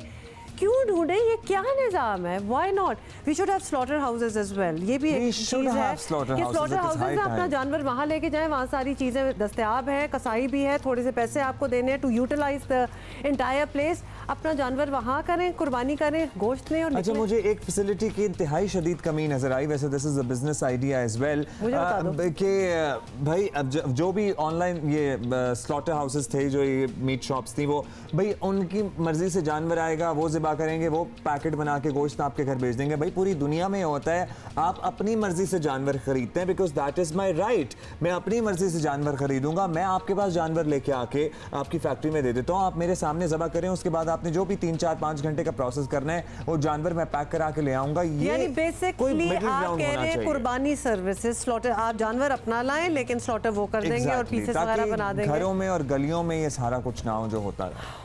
प्लीज़ निज़ाम नीड्स टू टोटली चेंज। लेकिन उससे पहले मेरा ख्याल है हम ज़रा मूड चेंज कर देते हैं, क्योंकि अदरवाइज़ हम ये इस तरह चीज़ें गिनवाते रहे ना तो हमें ट्वीट्स भी आ रही हैं साथ साथ और लोगों की अपनी ग्रीवेंसेस भी हैं, तो 2 घंटे तो इसी बात में गुजर जाएंगे। हम आगे बढ़ेंगे और आपको बताना ये चाहते हैं कि कश्मीरियों पर मजालिम के पहाड़ तोड़ने में मोदी सरकार ने सब रिकॉर्ड तोड़ दिए हैं। इंसानी हकूक़ की ऐसी पामाली न देखी न सुनी। कश्मीरियों को एक उम्मीद भारतीय सुप्रीम कोर्ट से थी, वो भी टूट गई है। लेकिन वो हौसला हारने वाले नहीं और डट कर खड़े हैं। मकबूजा कश्मीर में इंटरनेट और मोबाइल सर्विस मुअत्तल और ज़राए इब्लाग जो भी एजुकेशनल इंस्टीट्यूशंस थे उन पर पाबंदियों के बायस आज मुसलसल 11वें रोज़ भी मवासलाती ब्लैकआउट जो है वो जारी है। हुकाम ने पूरे मकबूजा इलाके बिलखसूस श्रीनगर को फौजी छावनी में तब्दील कर दिया है और आज भारत के यौम आज़ादी से कबल काबिज हुकूमत ने पाबंदियाँ मज़ीद सख्त कर दी हैं, जिससे वादी के मजलूम आवाम की मुश्किलात में मज़ीद इजाफा भी हुआ है। आपको बताएं कि मकबूजा कश्मीर में अब खाने पीने की अशिया जो है उसका स्टॉक भी ख़त्म होता जा रहा है, जबकि मरीज़ मेडिकेशन दवाओं से भी महरूम हो गए हैं। दूसरी जानिब भारतीय सुप्रीम कोर्ट में मकबूजा कश्मीर की खुसूसी हैसियत के खात्मे और वहाँ पर आयद पाबंदियों के खिलाफ कांग्रेसी रहनुमा तहसीन पूनावाला की दरख्वास्त पर समाअत हुई है। 3 रुकनी बेंच ने समाअत 2 हफ्ते तक मुलतवी करते हुए कहा कि कश्मीर की सूरत हाल मामूल पर आने तक इंतजार करना चाहिए। इस मौके पर मुदाखलत मुनासिब नहीं है। इसी पे हम बात करेंगे। हुर्रियत रहनुमा शमीम शाल हमारे साथ मौजूद हैं। बहुत शुक्रिया आपका। ये बताइएगा कि आज पाकिस्तानी कौम कश्मीरियों से इज़हार यकजहती के लिए यौम सियाह मना रही है। मकबूजा कश्मीर में तो कई हफ्तों से ऐसा ही चल रहा है। आप बताएं कि आपका राब्ता हुआ, क्या सूरत हाल है वहाँ पर लेटेस्ट? बिस्मिल्लाहिर्रहमानिर्रहीम। बहुत शुक्रिया आज के दिन के हवाले से कि आज तकरीबन 12 दिन हो गए हैं कश्मीर में लगातार कर्फ्यू है और हमारा किसी के साथ कोई राब्ता नहीं है, न हमें कहीं से कोई इत्तला मिलती है कि वो किस हाल में हैं। वहाँ बच्चों का, ख़वातीन का क्या हाल है, हस्पतालों के अंदर जो मरीज़ है, जो ज़ख्मी लाए गए हैं, वो उनकी कितनी तादाद है, घरों के अंदर जो फूड है, जो खुराक है, दवाएँ हैं, वो ख़त्म हुई हैं, क्या उनको वो सप्लाई हो रही हैं, नहीं हो रही है, किसी चीज़ का कोई अंदाज़ा नहीं है। इक्का दुक्का जो वाक़ात हमें पता चले हैं, खुसूसन हिंदुस्तान के ही मीडिया से, NDTV की रिपोर्टिंग से या BBC ने जो रिपोर्ट किया है उसके मुताबिक कि मुकम्मल लॉकडाउन है कश्मीर के अंदर और कश्मीर से बाहर भी कुछ इलाकों में वहाँ पर लोगों को न सिर्फ महसूर किया गया है बल्कि घरों के बाहर सहन में भी आने की इत्तला नहीं है। हमें ये भी इत्तला मिली है कि नौहटा के करीब वहाँ कुछ ऐसे केसेस सामने आए हैं जहाँ पैलेट विक्टिम्स बहुत ज़्यादा तादाद में थे लेकिन उनको हस्पताल जाने की इजाज़त नहीं मिली है। ये भी इत्तला मिली है मुख्तलिफ ज़राए से जो कि मीडिया के ही ज़राए थे कि मकबूजा जम्मू कश्मीर के अंदर जो लोग हस्पताल जाना चाहते थे उनके लिए एम्बुलेंसेस का कोई इंतज़ाम नहीं है और स्ट्रिक्टली भारत के हुक्मरानों ने, मोदी सरकार ने हस्पताल की इंतज़ामिया को ये रेस्ट्रिक्शंस लगा दी है कि वो मरीज़ों की तादाद, ज़ख्मियों की तादाद, कितने एडमिट हो रहे हैं, उनके बारे में कोई वो रिकॉर्ड किसी को नहीं बताएंगे। ये जुल्म की जो इंतहा है इसके बारे में तभी मालूम होगा जब कर्फ्यू वो हटाएंगे। अभी तो हमें ये लगता है कि यौम सियाह चूँकि आज 15 अगस्त है, भारत की तारीख का तरीन दिन। अफसोस होता है जब इस किस्म की बातें हैं और ऑब्वियसली सोशल मीडिया पे भी अगर आप देखें तो आपको बहुत ये सब कुछ सुनने में मिल रहा है। शमीम साहबा, मकबूजा कश्मीर में जिस तरह इंसानी हकूक़ की पामाली हो रही है इंतहाई हैरान कुन है कि मोदी सरकार को कोई रोकने वाला नहीं। क्या आपसे मैं पूछ रही हूँ, क्या कश्मीरियों को उम्मीद है कि भारत के अंदर से भी उनके लिए कोई आवाज़ उठेगी? देखिए, एक रेसिस्ट हुकूमत है, एक इसको हम कहते हैं बीमार जहनीत की हुकूमत है, RSS की हुकूमत है, राष्ट्रीय सेवक संघ के जो कारकुन हैं जिन्होंने 1947 में महात्मा गांधी को कत्ल किया था, क्योंकि उस दिन से लेकर आज तक जो सबसे ज़्यादा तकलीफ़ है वो उनको पाकिस्तान बनने के, पाकिस्तान के का वजूद में आने का है। इस जहनीत से ये तवक्को करना कि वो कोई ऐसा इक़दाम करेंगे, ये हमें इल्म है कि भारतीय जनता पार्टी के दौर हुकूमत में ये जुल्म और ज़्यादा बढ़ जाएगा। लेकिन जितना वो जुल्म करेंगे उतना भारत की का जो डेमोक्रेटिक फेस था, जो भारत का सेकुलर फेस था, वो दुनिया पर आयाम हो चुका है। आज भारत के अंदर लोग उठे हैं। अगर आप देखेंगे जंतर मंतर के करीब बहुत बड़ा मुजाहरा हुआ। लिबरल सोसाइटी जो है और जो अक़लियतें हैं वो ये सोचने पर मजबूर हो गई हैं कि अक्सरती रियासत जो है मुसलमानों की, जब उनके साथ ये हाल हो रहा है, जब कॉन्स्टिट्यूशन ने उनको ये हक दिया था कि वो 35A के मुताबिक कोई भी कश्मीर के अंदर ज़मीन नहीं खरीद सकता है, जब उन्होंने अपने कॉन्स्टिट्यूशन की धज्जियाँ उड़ाई हैं, उन्होंने अपने उन कायदीन के वादों को जुटलाया है। जैसे नेहरू ने बार बार कश्मीरी के साथ वादा किया था कि उनको हक रायदही की इजाज़त दी जाएगी और वो अपने मुस्तकबिल का खुद फैसला करेंगे। ये भारत के अंदर अक़लियती सोच रहे हैं। फरमाइएगा, हमारा बहुत मेजर कंसर्न है कश्मीरी नौजवानों, बच्चों और ख़ास तौर पर ख़वातीन के बारे में बहुत ही तशवीशनाक इत्तलात आ रही हैं अक्रॉस द बॉर्डर। क्या खबरें हैं आप तक जो पहुँची हैं? इस वक्त ये भी इतलात आई है कि जो हमारे मुख्तलिफ तबक़े हाय ज़िंदगी है मकबूजा जम्मू कश्मीर के, चाहे वो हमारे वो ट्रेड यूनियन के सदूर है, चाहे वकला बरादरी है, चाहे थिंक टैंक्स है, चाहे ख़वातीन है, उनको वहाँ से अरेस्ट किया गया है और उनको हिंदुस्तान की मुख्तलिफ़ जगहों पर पहुँचाया गया है। नौजवानों को अरेस्ट करके मुख्तलिफ़ जगहों पर पहुँचाया गया है। हमें जो खदशा है खुसूसन वो ये है कि वो ख़वातीन के साथ ज़्यादतियाँ न कर रही हूँ, क्योंकि आपको भी मालूम होगा कि RSS के जो गुंडे हैं, जो रुकन हैं, उनको भारत ने अपनी फ़ौज की यूनिफॉर्म देकर मकबूजा कश्मीर में फैलाया है ताकि फ़ौजी यूनिफॉर्म की आड़ में वो ख़वातीन के साथ ह्यूमिलेशन करेंगे, वो ख़वातीन के साथ बेहुरमती करेंगे। कहीं खुदा शुक्रिया जी, बिल्कुल बहुत बहुत शुक्रिया। हुर्रियत रहनुमा शमीम शॉल हमसे बात कर रही थी और ऑब्वियसली वो वही बातें बता रही थी हमें कि वहाँ क्या हालात हैं लोगों के, जितना उनको उन तक जो है इन्फॉर्मेशन आ सकी है। इनकी सारी बातों से मुझे एक Abdullah, I am sorry going back to Priyanka Chopra, देखिए it is nothing against her and her celebritism, वो तो एक चीज़ है, लेकिन कोई भी उनकी जगह उस पोजीशन में होता जिसमें वो हैं, जो कि obviously she is a piece ambassador for United Nations, तो मतलब आपको नज़र नहीं आ रहा है कि इधर क्या हो रहा है? माना कि आपकी पोजीशन बड़ी मुश्किल होगी कि यहाँ आप एक इंडियन हैं और उन्हीं की वजह से यहाँ हो रहा है, या तो फिर आप अपनी वो पोजीशन छोड़ के कोई बयान दें। मेरा ख्याल है how can you justify being a piece ambassador? कैसे कर ली? आपको पता है कि उनके लिए, मुझे पता है बड़ा मुश्किल होगा बीइंग एन इंडियन, उनके लिए कोई भी साइड लेना या फिर कोई रैशनल या फिर नॉर्मल मॉडरेट बात करना बड़ा मुश्किल है, या फिर हकायक पे बात करना बड़ा मुश्किल है, या सच बोलना बड़ा मुश्किल है। तो मेरा ख्याल है कि आप उस पोजीशन से हलाक हो जाती हैं, क्योंकि जाहिर है आपको पता है कि आप इस तरह की कोई भी अगर सच बोलेंगे तो इंडिया वापस जाएंगी, तो वो तो छोड़ेंगे नहीं आपको। बिल्कुल, आप एक पेट्रियोटिक हैं तो आप पेट्रियोटिक ही रहें, आप यकीनन इंडिया की ही बात करें, देन लीव यूनाइटेड नेशंस। मतलब वो आपको United Nations should definitely see कि वो किसको ये रोल दे रहे हैं। It's a role of responsibility. अगर आप किसी को भी देना चाहते हैं तो जाएं किसी को भी दे दें। मतलब फिर इतने लोगों को आपने क्यों रखा हुआ है कि जो मतलब एक जंग हो रही है वो कह दे, इतना सा कह देती कि हाँ जी अफसोस हुआ कि वहाँ लोगों की क्या हालत है।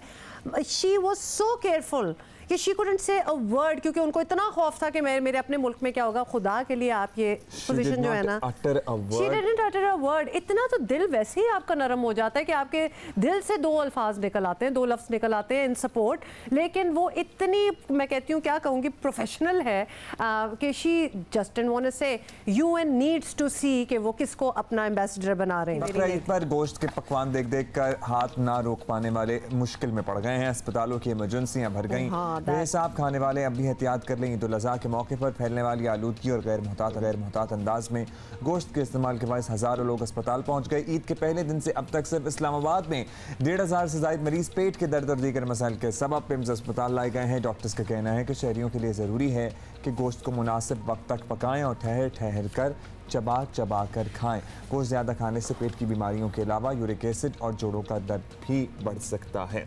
I'm just in shock. People would know that कि कितना खाना है और कितना नहीं। मतलब आप सोचें कि कितना ज़्यादा खा रहे होंगे for something like this to happen।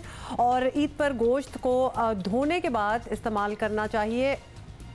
That goes without saying. That goes without saying.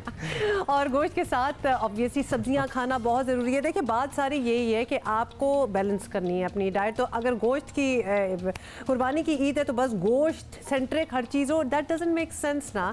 दाल भी पकाएं बीच में, मतलब आप सब्जियां भी डालें, तो you need to balance things out. हाँ भाई, घर में अगर अम्मी देख रही हैं तो प्लीज़ दाल चावल बना लें आज। मैंने तो एक्चुअली ऑर्डर ही ये प्लेस किया हुआ था कि कुर्बानी के फ़ौरन बाद दाल चावल ही खाने को दिल चाहता है। चूल्हे पे मैं चढ़ रही हूँ और वो कच्चे कीमे के कबाब का कीमा और वो सब कुछ चढ़ा हुआ है ना, इसलिए मैं अभी से वार्न कर रहा हूँ कि मैंने नहीं खाना। लेकिन जिन्ना अस्पताल कराची की शोबे हादसात की सरबराह डॉक्टर सिमी जमाली हमारे साथ मौजूद हैं टेलीफोन लाइन पे। डॉक्टर साहब शुक्रिया, बहुत बहुत शुक्रिया आपने हमें ज्वाइन किया। डॉक्टर साहब सबसे पहले तो आपसे ये पूछें कि कुर्बानी का जो गोश्त होता है उसको पकाने का कोई और तरीका होता है? ये भी हम वार्निंग दे रहे थे लोगों को और कह रहे थे कि ज़रा ज़्यादा पकाएं, तो क्या उसको एक्स्ट्रा पकाना होता है देन द रेगुलर गोश्त? जी, मैं आपको सुन रही थी। सबसे पहले तो आपको बहुत बहुत ईद मुबारक। And I just wanted to say that कि गोश्त जो है एक तो मुनासिब मिकदार में खाना चाहिए। ये नहीं कि आपने कुर्बानी की है, इसमें अल्लाह ताला ने फरमाया है कि आप कुर्बानी अगर करें तो आप इसको लोगों को इसके हिस्से होते हैं और कुर्बानी सारी अपने पास नहीं स्टॉक कर लें। 6-6 महीने तक हमने देखा है कि लोग ये बकरे ज़िबा करने के बाद अपने घरों में स्टॉक कर लेते हैं और 6-6 महीने से ज़्यादा ये गोश्त चलाते हैं। तो मेरे ख्याल से एक तो ये बात बिल्कुल मुनासिब नहीं कि इसको इतना स्टॉक कर लें। आजकल बहुत सारी पावर आउटेजेस होती रहती हैं, फ्रिज जो है बंद हो जाते हैं लोगों के और फिर ये गोश्त जो है सड़ जाता है, मगर समहाउ ये इसी को स्टॉक करके खाते रहते हैं, which is inappropriate। अच्छा, अब तक डॉक्टर साहब अब तक ये बताइएगा कि जिन्ना अस्पताल में फॉर दैट मैटर कितने मरीज अब तक आ चुके हैं यही पेट से मुताल्लिक शिकायत लेकर ईद के दिनों में? देखिए, ईद में क्या सारे साल ही ये पेशेंट्स आते रहते हैं। गैस्ट्रोएंटराइटिस इज समथिंग जो बहुत कॉमन है, हर वक्त लोगों को डायरिया और वॉमिटिंग के साथ आते ही रहते हैं साल भर। जिन्ना अस्पताल तो बहुत बड़ा अस्पताल है जिसमें हर वक्त ही इतने पेशेंट्स आते हैं, लेकिन बहरहाल छोटे जगहों में भी जो छोटे हॉस्पिटल हैं उधर भी बहुत पेशेंट्स गए हैं। और जो छोटी मोटी पेट की तकलीफ होती है जो ईद के बाद अक्सर देखी गई है, इतना एक तो ओवर ईटिंग कर लेते हैं। ओवर ईटिंग जो है ना वही खतरनाक होती है कि आज ही सारा कुछ खा लें फिर भी दिन आते हैं और बाद में भी आप खा सकते हैं। तो मिकदार जो है उसको कम रखना चाहिए और उतना जो आसानी से हजम हो जाए, एक तो ये बात। अच्छा, अब ये ब्लड प्रेशर वाले और यूरिक एसिड वाले उनको क्या करना चाहिए, क्योंकि ये भी बड़ा हार्ट पेशेंट्स पर्टिकुलरली? जी, कार्डियक पेशेंट्स का तो हम रेकमेंड ही नहीं करते कि वो बीफ खाएं और बहुत कम क्वांटिटी में, अगर लें भी तो कम क्वांटिटी में। और दूसरा ये कि आजकल तो रेकमेंडेशन ही नहीं है कि you eat a lot of meat and beef for cardiac patients. और यूरिक एसिड वाले जो हैं बिल्कुल उनको मोहतात करनी चाहिए और मोहतात रहना चाहिए। उनको ये गोश्त जो है कम से कम इस्तेमाल करना चाहिए। अच्छा डॉक्टर साहब, क्या एक और बात मैं आपको आई जस्ट वांट टू से वन मोर थिंग जो बहुत इम्पोर्टेंट बात है।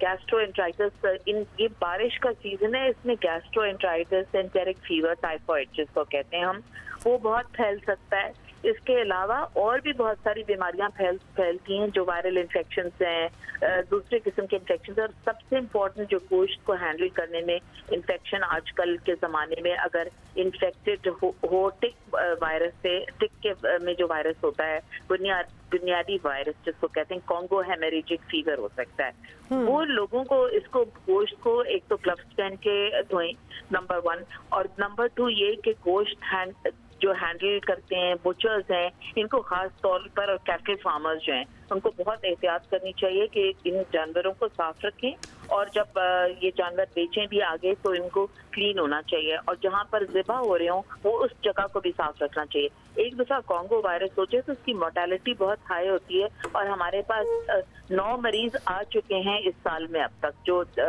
डिफरेंट इलाकों से, कराची के भी और कराची से बाहर भी। तो अगर बिल्कुल आपने जी बिल्कुल we have spoken at length about that, लेकिन ये आपने बड़ी अच्छी बात की है हाइजीन का, खास तौर पे जो बुचर्स हैं, जो कसाई हैं, जो काट रहे हैं और जो हैंडल कर रहे हैं वो तो एक और चीज़ है, लेकिन जब आपके पास किचन में खवातीन आप लोगों के पास वो गोश्त आ भी जाता है तब भी आपको बड़ी अच्छी तरह उसको धोना है, हाइजीन का ख्याल रखना है। Just because it is cooked कि बड़ा अच्छा पका लिया है तो इसका मतलब ये नहीं है कि जी सब कुछ ठीक हो गया।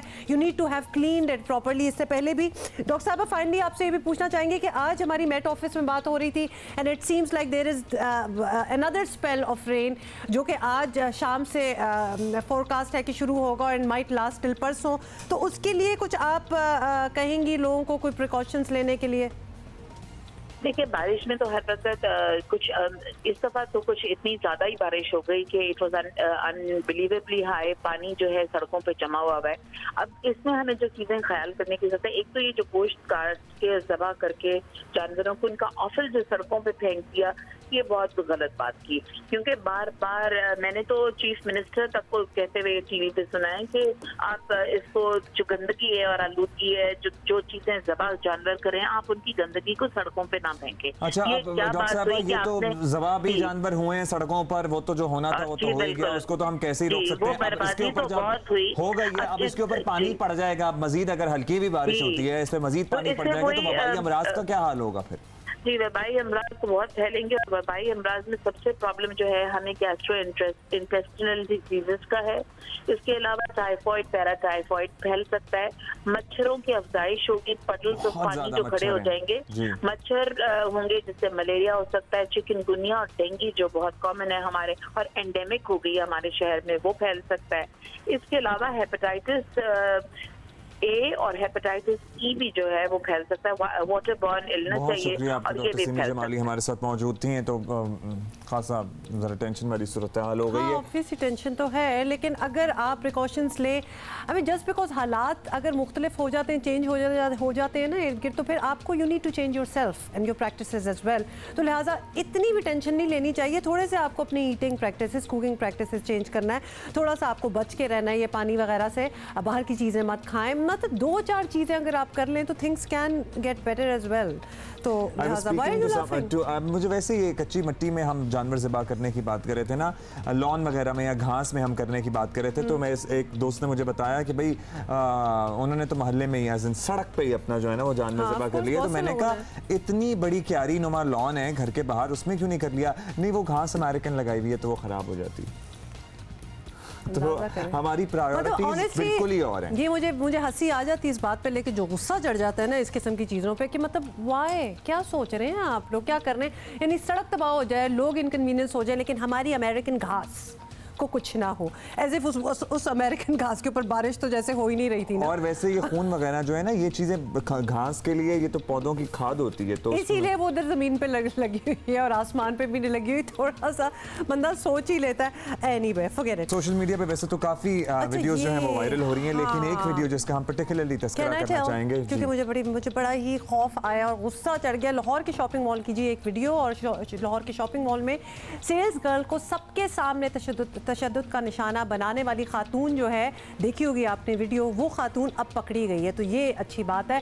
मुलज़मा में कितनी भी बाअसर हो, इसके खिलाफ कार्रवाई ज़रूर होनी चाहिए और ऐसी मिसालें कायम होंगी तो माशरा सीखेगा भी, होपफुली। लाहौर फैक्ट्री एरिया के एक शॉपिंग मॉल है वहाँ, और उसमें खातून ने शौहर के साथ मिलकर सेल्स गर्ल को बेईमाना तशद्दुद का निशाना बनाया था और उसकी वीडियो जो थी वो सोशल मीडिया पर वायरल हो गई।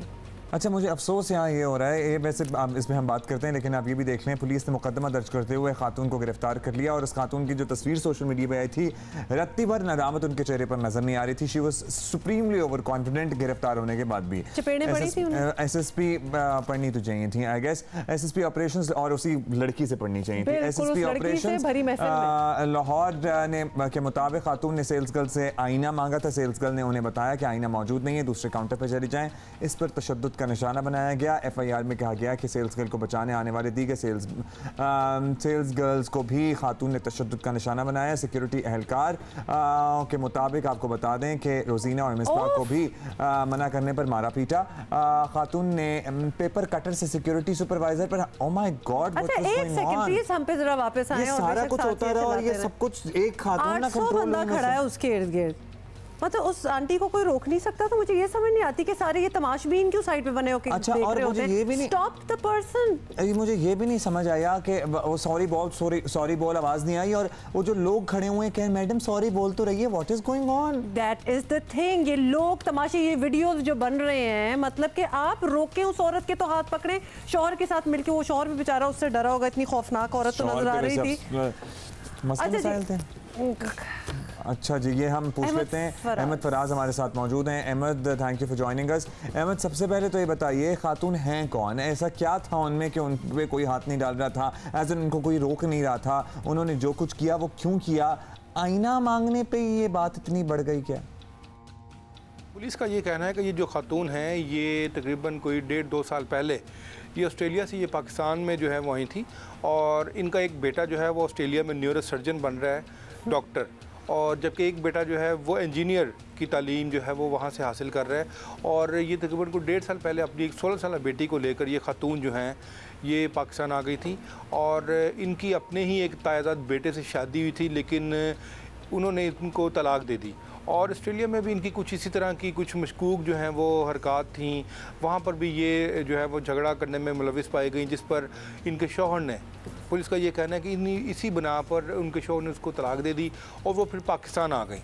और पाकिस्तान आकर इन्होंने एक को 25 साल नौजवान, खातून की उम्र 50-55 साल बताई गई है, और उन्होंने एक 25 से 30 साल नौजवान जो थे उनके साथ शादी कर ली, और शादी करने के बाद जो है ये वो उनके साथ वो ज़िंदगी बसर कर रही हैं, एक डिफेंस में रहती हैं। जी, अच्छा, I'm trying to हम जरा कनेक्ट द डॉट्स, और खास तौर पे तशद्दुद करने का मुझे अभी तक समझ नहीं आया, और ख़ास तौर पे इफ शी मैरीज यंगर गाय, मतलब कुछ बड़ा छोटा तो हो ही जाते हैं, डजंट मैटर। लेकिन ये बताइएगा अहमद फराज कि अब ये खातून हिरासत में ले ली गई हैं, लेकिन इनकी ज़मानत भी हो गई है, तो पुलिस अब मज़ीद क्या तफ्तीश करेगी? इस तरह तो ये केस दब भी जाएगा, कुछ पता नहीं आगे होगा कि नहीं। जी बिल्कुल, जो आपने दुरुस्त फरमाया कि इन दोनों की ज़मानत भी हो गई, क्योंकि पुलिस ने दफ़ा 506 ताज़ीरात जो है उसके तहत इस खातून के ख़िलाफ़ और इसके शौहर के ख़िलाफ़ जो है वो मुकदमा दर्ज किया था, और ये बेलेबल ऑफेंस था। लेकिन मेरे ज़ाती राय के मुताबिक पुलिस ने ये जो मुकदमा दर्ज किया है, जिस तरह फुटेज में देखा जा रहा है, जिस तरह बड़ी ही बेदर्दी के साथ ये उस बच्ची को उसके बाल जो है उनकी नोच रही थी, पुलिस को ये चाहिए था कि किसी तरह एविडेंस कलेक्ट करती, वहाँ पर इस बच्ची का जो था जिसके बाल खींचे गए थे उसका मेडिकल जो है वो कराती, और कम से कम 1-2 जो जुर्म और थे जिनमें ख़ास तौर पर 354 जो था वो लगता, या अगर इसका मेडिकल कराया जाता तो डॉक्टर्स जो थे जब इसकी मेडिकल रिपोर्ट आती तो उस हवाले से ज़ाहिर है जितनी ज़ोर से उसके बाल नोचे जा रहे थे, खींचे जा रहे थे, ज़ख्म तो आए होंगे, सोजन तो ही होगी, तो वो मेडिकल में कुछ ना कुछ आ जाना था। अगर वो आ जाते तो नॉन बेलेबल ऑफेंस जो था वो बन जाता, और वो भी इस मुकदमे में अगर शामिल हो जाते तो हो सकता था कि इस खातून की बेल ना होती। लेकिन पुलिस ने जो है वो सिर्फ 506 का मुकदमा दर्ज किया, और जो बेलेबल ऑफेंस थी और गुज़श्ता रोज़ इन दोनों की जो थी वो ज़मानत हो गई, इस खातून की और इसके शौहर की भी। अच्छा, वैसे बहुत ही अफसोस की बात है, बहुत ही अफसोस की बात है कि ज़मानत पर हैं खातून साहिबाब। और ये वाक़या वैसे अहमद इस महीने के शुरू का था, अच्छा खासा तमाशा लगा रहा, लेकिन शॉपिंग मॉल की इंतज़ामिया या किसी और ने इसकी रिपोर्ट क्यों नहीं की? सोशल मीडिया पर यह मामला आया, उसके बाद ही फिर ये सब कुछ सामने आया, हद नहीं हो गई? छोटा सा जेल होना चाहिए हर शॉपिंग मॉल में, बट एनीवे। जहाँ तक आपका ये सवाल है कि शॉपिंग मॉल की जो इंतज़ामिया थी उन्होंने इस पर एक्शन क्यों नहीं लिया, बिल्कुल आपकी बात दुरुस्त है। वो चाह रहे थे कि उनके मॉल का जो है वो नाम जो है वो बदनाम ना हो। ये तो जब सोशल मीडिया पे ये फुटेज चली है उसके बाद पुलिस हरकत में आई है, तो पुलिस ने फिर जाके इसको वहाँ पर चेक किया इस वाक़े को, तो उसके बाद इस जो मॉल के जो इंतज़ामिया थी उनकी मुद्दईयत में ये एक मुकदमा दर्ज किया है, और उसके बाद इस खातून को ढूंढा है और बड़ी मुश्किल से इस खातून को गिरफ्तार करके थाने लेके आई हो। पुलिस का ये कहना है कि जब इसको थाने लेके आए हैं तो ये वहाँ पर भी बार बार अपना सर जो थी दीवार के साथ पीटने की कोशिश करती थी, और पुलिस एहलकारों को भी धमकियाँ देती थी, और कोई भी नौजवान पुलिस एहलकार अपनी इज्जत के डर से इसके पास नहीं गया, जिस पर उन्होंने फिर लेडीज़ पुलिस जो थी उसको बुलाया और उसको इसके साथ रखा, ये किसी पर कोई इल्ज़ाम तराशी ना कर सके। Some character I am sure. बहुत शुक्रिया अहमद फराज, हमें अपडेट कर रहे थे भाई, ये तो कुछ बहुत ही चौंका देने वाले इंकशाफात बता रहे थे। लड़कियों हु आर वर्किंग, जो आप सेल्स गर्ल्स वगैरह जो भी आप लोग जहाँ भी काम करते हैं, जब बदतमीज़ी का लेवल ये आ जाए ना कि मार पीट स्टार्ट हो जाए, आपको बालों के साथ घसीटा जा रहा है, defend your self, hit back. I would say पहले हम ऑब्वियसली कोई आपसे लफ्जी बात कर रहा हो तो बिल्कुल आपको एग्रेसिव होने की ज़रूरत नहीं है और हाथ तो बिल्कुल नहीं उठाना चाहिए, लेकिन कोई आप पे हाथ उठा ही दे, वो भी एक आंटी हैं मोटी सी, हिट बैक, टेक जो चीज़ आपके हाथ में आए, जो चीज आपके हाथ में आए, इट इज नॉट अबाउट कि वो क्या कैरेक्टर है। इतनी जालिम औरत जो पब्लिक में कोई आदमी उसको रोक नहीं सकता, हिट बैक, आंखें निकालने की उसकी कोशिश करो, पैर पे मारो, हाथ पे मारो, बट इसी को सेल्फ डिफेंस कहते हैं। And I am sorry that offence. जब कोई आप पे हाथ उठाई दे फॉर एनी डोमेस्टिक वायलेंस वाली खवातीन, ऑल्सो ये शॉपकीपर्स वगैरह, anywhere you are working, hit back, अपने आप को बचाने की कोशिश करो and don't look at the consequences. I can not believe कि शॉपिंग मॉल ने रिपोर्ट नहीं किया कि हमारी बदनामी होगी। Can we please get over the बदनामी इशू? अब तो कोई नहीं रही ना। शॉपिंग मॉल को ये इदराक होना चाहिए कि ना रिपोर्ट करना इज बदनामी, रिपोर्ट करना इज नॉट बदनामी, क्योंकि लोगों को ये इदराक होता है और लोग आपकी और तारीफ करते हैं कि आप एक रिस्पॉन्सिबल शॉपिंग मॉल हैं और आपके अगर इंसिडेंट कोई हो रहा है तो फिर आप उसे रिपोर्ट करते हैं और उस शख्स को रेफर किरदार तक पहुंचाते हैं। इस तरह तो आपके यहाँ कुछ भी हो जाए तो आप फिर यही कहेंगे कि बदनामी होगी, हम रिपोर्ट नहीं करेंगे। एग्जैक्टली, अभी तो बात हो ही रही है। चलो ये तो एक मॉल, शॉपिंग मॉल की बात होगी, लेकिन वो जो खातून हैं जिनको पकड़ा गया है, उनको तो मुझे खातून भी कहने को दिल नहीं चाह रहा, जो कि हमारे रिपोर्टर खुद बता रहे हैं कि वो दरवाजे में अपना सर भी मार रही थी। She needs medical attention, there is something seriously up with her. तो लिहाजा बस अफसोस ये है कि लोग क्यों नहीं आए बीच में। खातून को तो 4-5 मर्द मिलके हैंडल कर ही सकते थे और वो लिलिया के कह रहे हैं मैडम सॉरी बोल तो रही हैं, भाई क्यों? अच्छा नहीं, अगर वो जो भी बचाने आना, वहाँ ऑब्वियसली बड़े स्कूल्स ऑफ थॉट हैं, बड़े लोग कह रहे हैं कि बचा सकता था, कोई नहीं बचा सकता था। कितनी वीडियोस हमने देखी हैं जहाँ लोगों पे तशद्दुद हो रहा है और बाकी लोग मजमा लगा के वीडियो बना रहे हैं और देख रहे हैं भाई बचाओ। अच्छा, कूदो बीच में। मैंने नहीं बात करनी। अब मेरा ख्याल है कि हम कल तक के लिए इस मौजू को ज़रा यहीं रोकते हैं और कल हम कुछ और बातें भी करेंगे, ये भी थोड़ी बहुत कर लेंगे। उस आंटी को तो जाके लगाओ जिसको भी पता है।